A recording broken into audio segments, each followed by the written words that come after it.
Today I'm going to show you how to get better sound out of your camera, DSLR/mirrorless camera.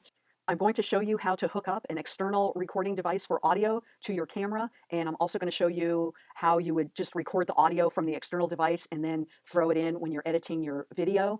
And we'll also have comparisons on the sound so you can decide which one sounds best for your application. I'm going to be using a Zoom H5. Now your mic inputs for your camera, you could have a 2.5 mm or a 3.5 mm. And you can see here the 2.5 is about half the size of the 3.5. The 3.5 is a typical headphone jack, like the headphone jack that goes into your phone, and the other one is quite a bit smaller. It's sometimes a little difficult to find the mic input on your camera. Mine is on the side covered by a little latch, but look around, and if all else fails, look at your manual and read it.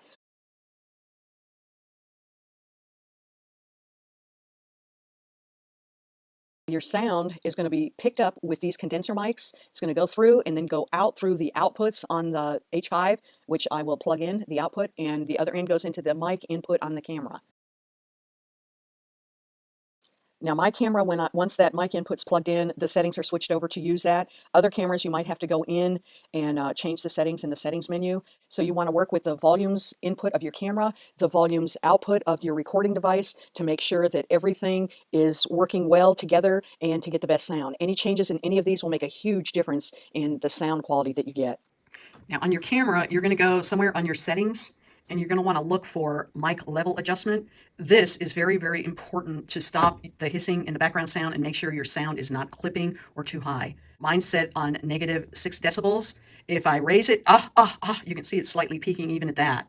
So you're going to have to read your manual, and you're going to have to find out where the mic level adjustment settings are and go in there and make sure you do that if you're going to hook up any external mic or recorder to your camera microphone output. That's incredibly important. For this demo, I've got the Zoom H5 running directly into the Panasonic Lumix G7. So we can hear how that sounds. Right now, I'm probably about 5 feet, which gets the best picture with the standard lens that came with my camera. If I get closer, you can see it kind of gets really close. Right now, I'm about 1 foot away, and that's probably going to have the best sound. But I'll back up and you can hear how the sound in this, again, the sound is coming from the Zoom H5 into the Lumix G7. So we're going to have that to compare with everything else. Go ahead and play a little ukulele. I found a diary underneath a tree. Started reading about me. Okay, with this test, we're going to hear 2 things. We're going to hear how the onboard camera microphone picks up, and we're going to hear how well the Zoom H5 picks up.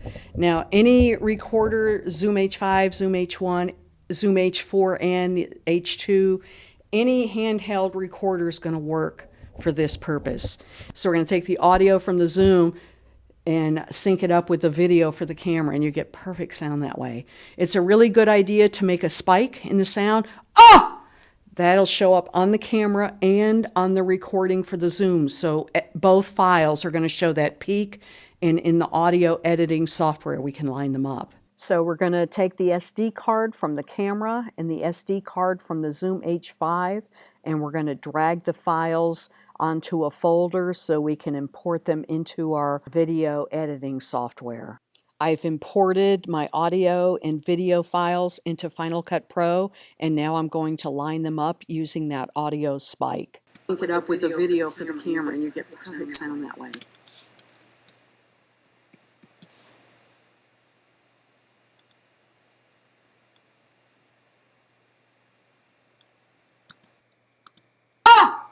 That'll show up on the camera and on the recording for the Zoom.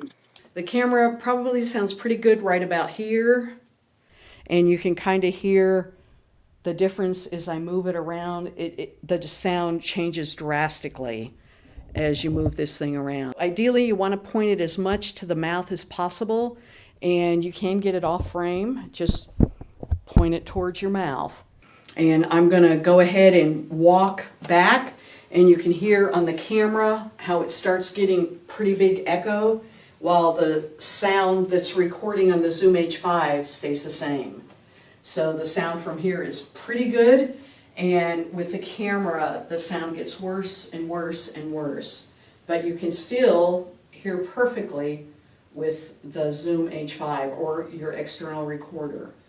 And I'm going to go ahead and walk back, and you can hear on the camera how it starts getting pretty big echo while the sound that's recording on the Zoom H5 stays the same.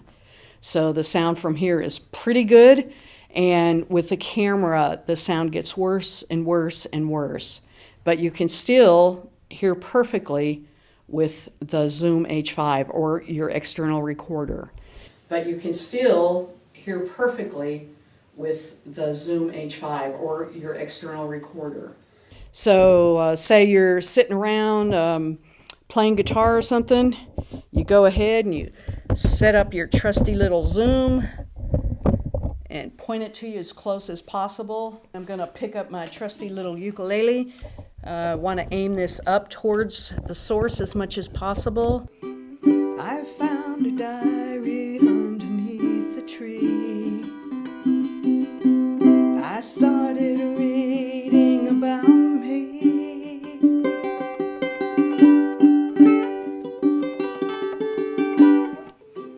I found a diary underneath the tree.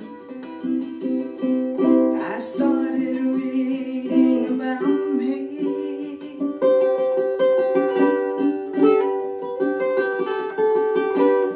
So there you go. That's why you would like to use an external sound device with your camera, especially with the DSLR and the mirrorless. With the lens that it comes with, I am maybe 6 feet away from it. That's a little far. That's a little bit far to record, and it sounds so much better when you just kind of put it up near wherever you are. And it doesn't have to be in the frame. You don't have to get it in the shot. So there you go. Hopefully that helps you out. Go ahead and make some videos and get yourself one of these little portable recorders. Bye.